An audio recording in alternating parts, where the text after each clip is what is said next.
Hi everyone, so today we are going to discuss about the Bohr's model of atom. Actually हमने अपनी पिछली video में देखा था that Rutherford's model of atom can't able to explain the structure of atom. So उसके बाद हमारे पास एक नया मॉडल आया जिसको हम जानते हैं आज Bohr's model of atom. Bohr's एक साइंटिस्ट थे, उन्होंने कुछ पोस्टुलेट्स दिए हैं स्ट्रक्चर ऑफ एटम के ऊपर. तो देखिए उन्होंने क्या बोला, atom has a centre called nucleus. ये रदरफोर्ड ने भी बोली थी और ये बात इन्होंने बोली जो कि बिल्कुल सही है. अब सेकेंड स्टेटमेंट आप देखिए, electron revolve in a fixed circular orbit in fixed energy and fixed velocity. So Rutherford का जो मॉडल था वो इस वाली स्टेटमेंट में फेल हो गया था. देखिए कैसे.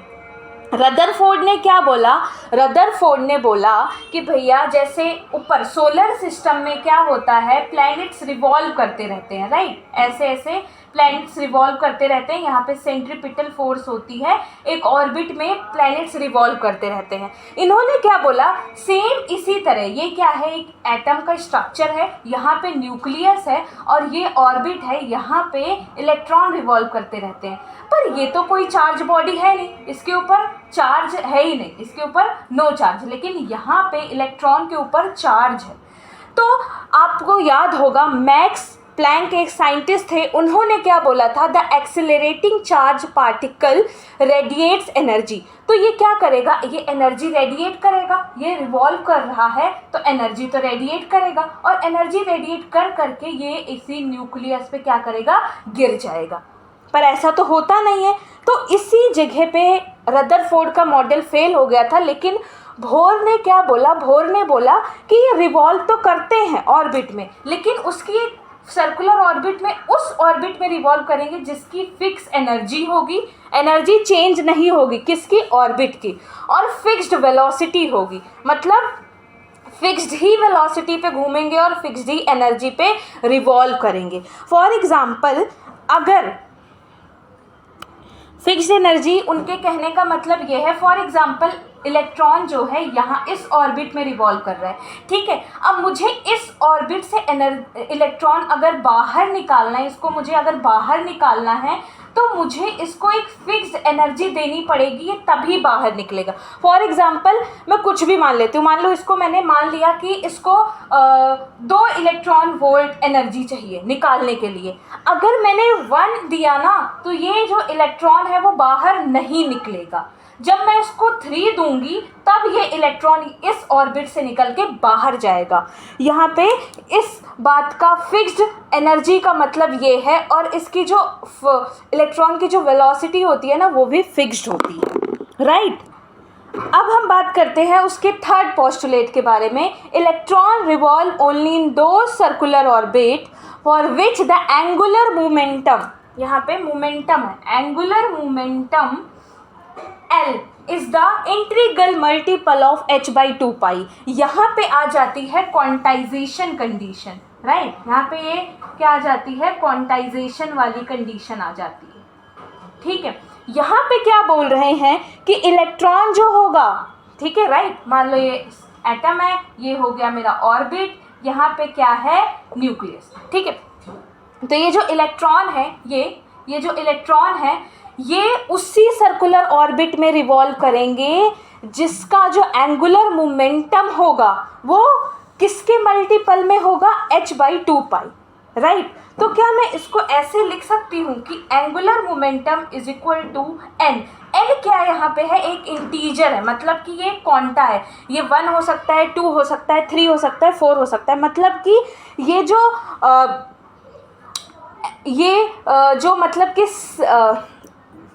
मतलब कि इलेक्ट्रॉन उन ऑर्बिट में रिवॉल्व करेगा जिन ऑर्बिट का जो एंगुलर मोमेंटम होगा वो क्या होगा, मतलब इंटीग्रल मल्टीपल होगा h/2 पाई. फॉर एग्जांपल ये क्या है, सेल, ये क्या है, सेल नंबर, ठीक है. इस सेल नंबर के मल्टीपल में होना, सेल नंबर n है, ठीक है, मल्टीप्लाई बाय h/2 पाई, ठीक है. तो angular momentum should be equal to n h/2 pi, जहाँ पे एंगुलर मोमेंटम mvr है और n यहाँ पे क्या है, नंबर ऑफ शेल है, और h/2 पाई इज अ ठीक है। फिर उसके बाद अब हम बात करते हैं किसकी, ये मुझे एक इक्वेशन मिल गई। अभी इस इक्वेशन से हम रेडियस वेलोसिटी और एनर्जी, इन तीनों चीज़ को हम कैलकुलेट करते हैं इसकी और इस वाली इक्वेशन से मदद से। अब देखो उसकी फोर्थ स्टेटमेंट क्या थी, well revolving the electrostatic force between electron and nucleus provide centripetal force. मतलब कि ये देखो, ये एक इलेक्ट्रॉन है, ठीक है, ये न्यूक्लियस है, इसके ऊपर पॉजिटिव चार्ज है, इसके ऊपर नेगेटिव चार्ज है, तो दो चार्जेस के बीच में हमें पता है कि इलेक्ट्रोस्टैटिक फोर्स लगती है, that is K Q1 Q2 divided by R square, that is इसके और इसके बीच का distance R square Q1 and Q2, ठीक है। ये और K यहाँ पे क्या है, K एक कांस्टेंट है और इस कांस्टेंट की जो वैल्यू होती है वो होती है 1/4 pi epsilon not, right, 1/4 pi epsilon not. ये क्या होती है, इस K की वैल्यू होती है और K क्या होता है, कांस्टेंट होता है। तो ये इक्वेशन और ये वाली इक्वेशन, इन दोनों इक्वेशन को मिला के हम क्या निकालते हैं, हम निकालते हैं रेडियस, हम निकालते हैं वेलोसिटी और हम फाइंड करते हैं energy of electron revolving in a orbit, ठीक है। तो एक इलेक्ट्रॉन का हम रेडियस निकालते हैं, वेलोसिटी निकालते हैं और उसकी एनर्जी निकालते हैं एटम के अंदर, इन दोनों स्टेटमेंट को यूज करके। ये फॉर्मूला होता है सेंट्रीपिटल फोर्स का mv²/r और ये फॉर्मूला होता है इलेक्ट्रोस्टैटिक फोर्स का। तो यहाँ पे स्ट्रक्चर, एक एटम के अंदर जो इलेक्ट्रोस्टैटिक फोर्स है वो वर्क करती है एज अ सेंट्रीपिटल फोर्स, तो इन दोनों को मैं ऐसे लिख सकती हूँ। सबसे लास्ट जो उन्होंने बोला था, इलेक्ट्रॉन रिवॉल्व इन अ स्टेशनरी ऑर्बिट, और इसी के वजह से जो इसका मॉडल था वो रदरफोर्ड से थोड़ा एडवांस था, क्योंकि रदरफोर्ड यहीं पे फेल हो गए थे, क्योंकि उनकी जो वो ये नहीं बता पाए थे कि ऑर्बिट उसकी जो एनर्जी है वो मतलब कि फिक्स्ड है, ठीक है, वो इसी वजह से तो उनका मॉडल फेल हो गया था। लेकिन वो उनसे बचने के लिए, उस लिमिटेशन से बचने के लिए इन्होंने एक स्टेटमेंट बोल दी थी कि वो इलेक्ट्रॉन जो होगा वो स्टेशनरी ऑर्बिट में घूमेगा, मतलब कि उसकी जो एनर्जी होगी वो फिक्स्ड होगी, उसकी जो एनर्जी होगी वो क्या होगी, फिक्स्ड होगी, जो मैंने अभी आपको समझाया था, ठीक है। कि अगर मान लो मुझे यहाँ से इलेक्ट्रॉन निकालना है और इस ऑर्बिट की जो एनर्जी है वो है 2 इलेक्ट्रॉनिक वोल्ट, तो अगर मैं इसको 1 इलेक्ट्रॉनिक वोल्ट एनर्जी दूंगी तो यहाँ से इलेक्ट्रॉन नहीं निकलेगा। अगर मैंने 3 इलेक्ट्रॉनिक वोल्ट दिया तो इलेक्ट्रॉन यहाँ से निकल जाएगा। आई होप आपको बोर्ड्स के पोस्टुलेट समझ आए होंगे।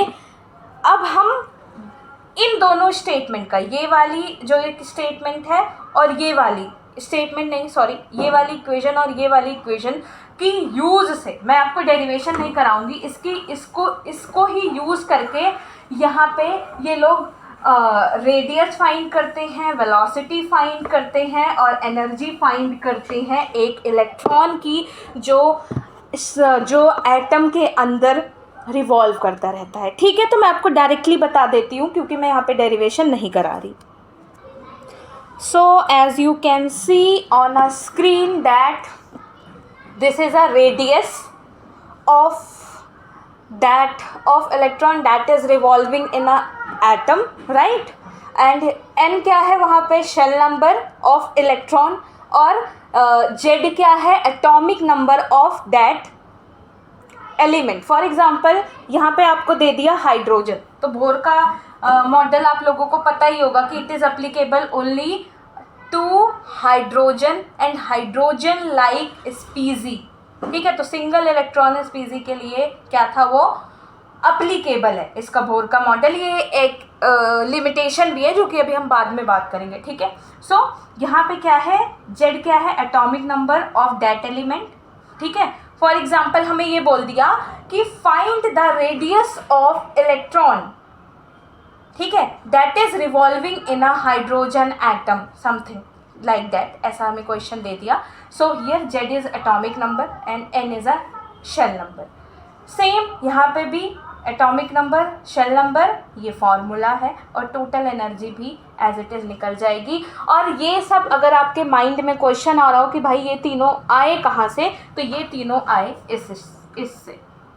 इन दोनों इक्वेशन को अगर आप सॉल्व करते हैं तो आपको ये तीनों चीज़ें मिल जाएगी। ठीक है, इन दोनों इक्वेशन को आप रीअरेंज करके सॉल्व करेंगे तो ये सारी चीज़ें इक्वेशन मिल जाएगी, जहाँ पे यहाँ पे आपको इसकी वैल्यू पुट करनी पड़ेगी। ठीक है, सारी चीज़ें m पुट करना पड़ेगा, v पुट करना पड़ेगा। ठीक है, ये सब आप पुट करेंगे तो फिर आपको रेडियस भी मिलेगा, वेलोसिटी भी मिलेगी और एनर्जी भी मिल जाएगी। ठीक है, आप इसको नोट डाउन कर लीजिए। एक्चुअली यही काम आता है, डेरिवेशन कहीं काम नहीं आता। ठीक है, तो ये थे। अब हम बात करेंगे इसके लिमिटेशन के बारे में।